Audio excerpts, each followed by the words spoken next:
Quero começar esse vídeo, esse material falando sobre Cruzeiro e Goiás, que muito se falou, né, sobre como o Goiás performou no segundo tempo, com uma atuação grandiosa do goleiro Tadeu, que ganhou nota 10 no SofaScore, chamou muita atenção. Pena que ele saiu lesionado e ainda está fazendo alguns exames aqui em Goiânia para saber a gravidade, quanto tempo ele vai realmente, de fato, se ausentar dos gramados. Agora a oportunidade para o goleiro Thiago performar assim como ele foi bem, né, no jogo em que foi acionado lá contra o Coritiba no Couto Pereira, na temporada de 2025. Mas daqui a pouco eu chego lá, porque isso foi o último acontecimento do jogo. Eu gostei do que vi do Goiás, desde o início da postura, a escalação me chamou a atenção, mantendo Cadu Souza e Jean Carlos, postura de time que estaria ganhando profundidade, ganhando ofensividade. Não adiantaria trazer o Anselmo Ramon, um jogador estático, que seguraria a bola para procurar algum apoio, não teria esse apoio, porque o time do Cruzeiro ia sufocar no início do jogo, como procurou ser propositivo, mas eu gostei da ideia de jogo do Daniel, que ele traz o Cadu e o Jean Carlos quando tinha a bola um pouco mais por dentro para liberar as alas do corredor para Nicolas, principalmente, que é agudo,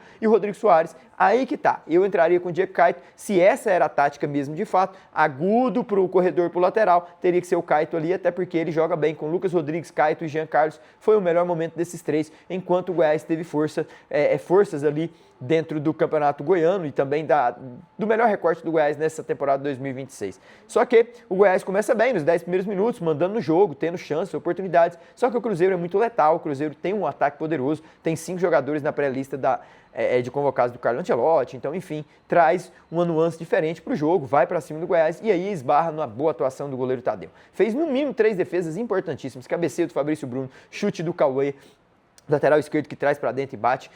Outra defesa de cabeceio que o Goiás estava tendo dificuldade no jogo aéreo com o Fabrício Bruno, Caio Jorge tentando, Matheus Pereira chutando para fora. Então, assim, foi um ataque contra a defesa, literalmente, e o goleiro Tadeu estava respondendo. Foi através de uma bola parada que o Caio Jorge faz o gol, até aí tudo certo, bateu bem o pênalti, o Tadeu nada pôde fazer. Só que o Goiás volta para o segundo tempo com a alteração do Bruno Sávio para o Cadu Souza. E aí que tá, passa muito por esse jogador. Bruno Sávio não é que não deu a importância devida para o jogo, mas se ele tivesse mais concentrado no caso, porque a bola o procurou, né? A bola é aquele tipo de jogo que garante o seu contrato. É aquele tipo de jogo que realmente mostra para o cenário nacional, cuidado, o Goiás tem um jogador no banco que é muito bom e pode ser titular a qualquer momento.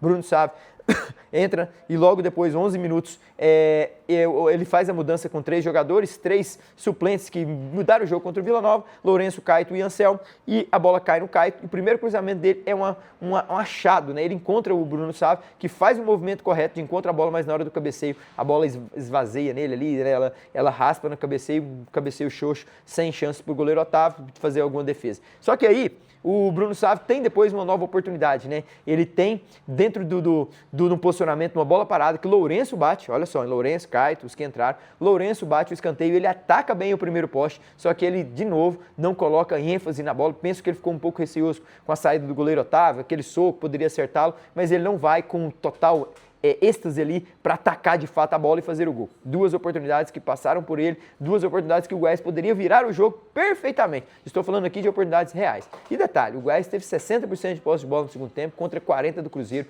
trocou 286 passes contra 142 do Cruzeiro. O Goiás teve mais 3 chances reais e essas, a terceira chance que eu vou falar já, do que o Cruzeiro. O Bruno Sávio também, novamente, passa pelos pés dele, uma assistência magistral do Anselmo Ramon de calcanhar, e ele tem a oportunidade de finalizar ou tocar para o Wesley. Ele opta pelo toque, mas a opção dele é um toque para trás. O Wesley tem que buscar a bola para tentar arrumar o corpo para finalizar. A zaga do Cruzeiro estava em cima. Se ele acerta o passe ali, o Wesley só ia bater gol. Então, as 3 melhores ações passaram todas pelo Bruno Sávio, que não foi letal, não foi incisivo, não teve a melhor decisão tomada, e por isso o Goiás, para mim, não avançou de fase. Até tem uma bola na trave do Wesley, tipo característica, ele traz para dentro e bate, mas a verdade é que ficou para mim boas ilações, bons momentos do Goiás, acuou o Cruzeiro em determinados momentos, Cruzeiro com um jogador a mais após a saída do goleiro Tadeu, Machado vai para dentro do gol, porque o Goiás já tinha feito todas as substituições e o Cruzeiro tem a opção de tocar a bola em vez de ir para cima. O Cruzeiro tenta segurar o resultado porque sabia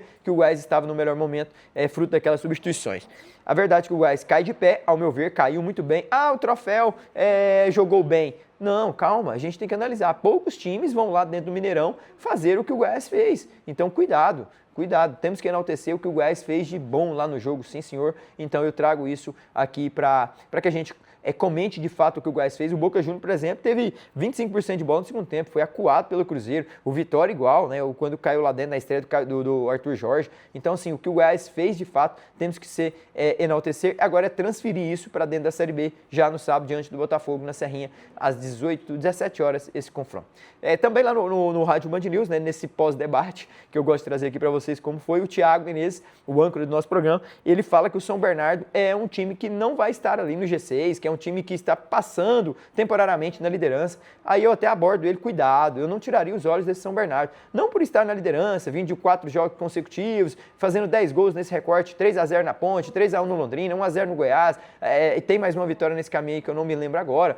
Mas assim, são vitórias que convencem de fato um time que vem desde a quarta rodada, da quinta, se eu não me engano, quinta, sexta, sétima, oitava, isso, quinta rodada só vencendo todos que passam pelo seu caminho, ele bate o Náutico fora, é isso mesmo, lembrei. Então assim, cuidado, vencermos aflitos, poucos times farão. Vencer em casa, algo que ele não tinha feito, enfrentou o Fortaleza, perdeu, enfrentou o Operário, empatou. Então ele bate o Goiás 1-0 nos minutos finais, vence a Ponte por 3-0, visita agora o Londrina e mete 3. Cuidado, esse São Bernardo merece atenção. Fui estudar um pouco mais sobre o São Bernardo. Tem o Graziano, o homem do relógio, que desde 2019, 20, entra lá e começa a fazer essa transformação no time do ABC Paulista. Em 5 anos ele ganha a Copa Paulista, ele sobe o time da 2-1 do Campeonato Paulista, que é difícil. Ele consegue estruturar pagamentos em dias, fazer com que o São Bernardo em 2024 não suba por um detalhe. Lembro bem no jogo lá contra o Clube do Remo, uma bola no travessão, que o Marcelo Rangel esbarra, no contra-ataque o Clube do Remo faz o gol, o São Bernardo se expôs, jogou bem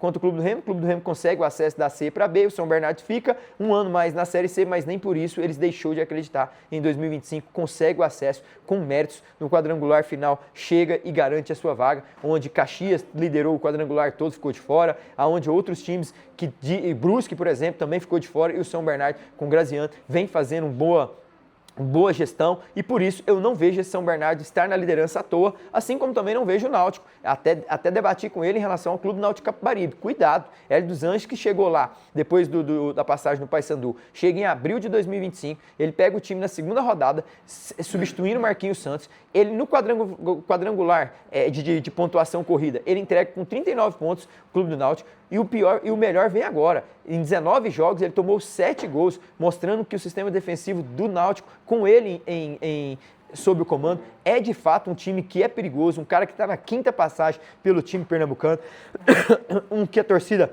respeita, ele gosta da casa, conhece, é um cara que... muitos falam que já está ultrapassado, ele até falou que restou aqui de Goiás. Nada disso, não quer dizer que ele passou aqui e teve sucesso, não pode ter no outro lado, já é a 5ª passagem dele por lá. Classifica o Náutico com 36 pontos, se eu não me engano, acho que eu até anotei, na 3ª posição, isso mesmo, tomando 7 gols em 19 jogos, vai para o quadrangular final, estreia contra o Brusque, vencendo na altura, e aí ele vence o Brusque, desculpa, vence o Brusque, consegue ali no início já dar um alento para o seu torcedor fora de casa, vencendo o Brusque, só que depois ele vem de 2 empates e 2 derrotas, chega na última rodada tendo que vencer o Brusque novamente, ele chega na última rodada tendo que vencer o Brusque dentro de casa, ainda contar com o Guarani lá em Campinas, diante do seu maior rival. O Guarani só precisava do empate, podia contar com uma vitória do Náutico lá, que teria que fazer gols na altura.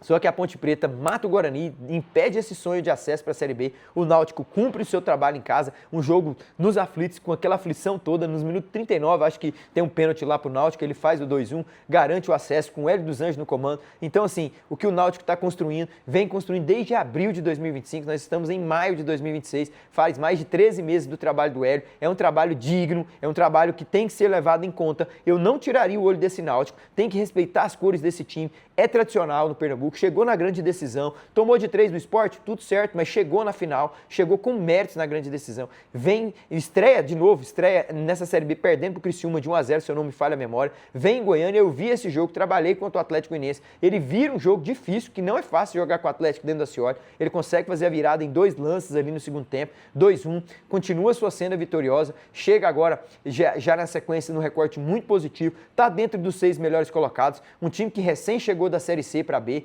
então assim, São Bernardo, Náutico, subiram com propriedade, estão incomodando, não tiraria os olhos desse time, É muito cedo, tem 30 jogos pela frente, tudo certo, mas quando tem um trabalho longevo, de um treinador que sabe, que conhece, que tem uma torcida apaixonada, que tem tradição nessa competição, que já disputou Série A, cuidado, o Náutico é um time a ser observado, sim senhor, assim como São Bernardo pela gestão, assim como São Bernardo pelo que vem fazendo e construindo ao longo dos tempos. A gente costuma ver o imediatismo, a posição na tabela, mas não vê a construção para chegar até onde estão chegando, né? Náutico, o próprio São Bernardo, o Sport que está na liderança, ninguém quis, é agora nas mãos do Márcio Goiano. Enfim, são esses assuntos que a gente debateu. Também falamos um pouco sobre o CAP, eu performar tão mal fora de casa, vai fazer um jogo contra o Atlético Goianiense pela Copa do Brasil.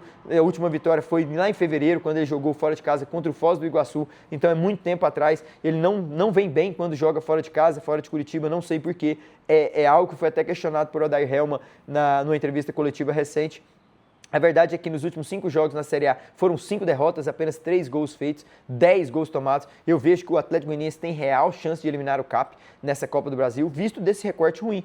Porém, o ataque é muito forte, né? O ataque do CAP, com Kevin Veiga, Steven Mendonça, Bruninho. Então, assim, é um time que entrega poderio ofensivo, força, potência, mas também eu dei esse real possibilidade de chance do Atlético Goianiense passar de fase. Do Vila Nova, ele enfrenta o Anápolis, né? Na grande semifinal da Copa Centro-Oeste. Possibilidade aí de alguns jogadores que estavam, como Maranhão, João Vieira, que está suspenso contra o Avaí, William Formiga, entrar em campo. Vamos ver como que vai ser o Vila Nova, que precisa recuperar, precisa vencer urgentemente para voltar aquela aura, aquela senda de respirar momentos bons dentro do vestiário colorado. Fechou? É isso, eu volto aqui depois para trazer mais materiais, mais conteúdos, falando tudo sobre a Copa do Brasil. Tem Clube do Remo e Bahia também, 1-3 no placar, né? 3-1 pro Clube do Remo, bateu lá, o Bahia tentando voltar aí. Tem muito mais, Palmeiras contra o Jacuipense, tem outros jogos também, Juventude de São Paulo. Eu vou trazer todo esse resumo do que eu vi nessa Copa do Brasil, os times de Série B que jogaram na terça, como o Goiás, o Operário e também o Atlético, e vou fazer um apanhado depois da Copa do Brasil aqui para vocês. Fechou? Forte abraço.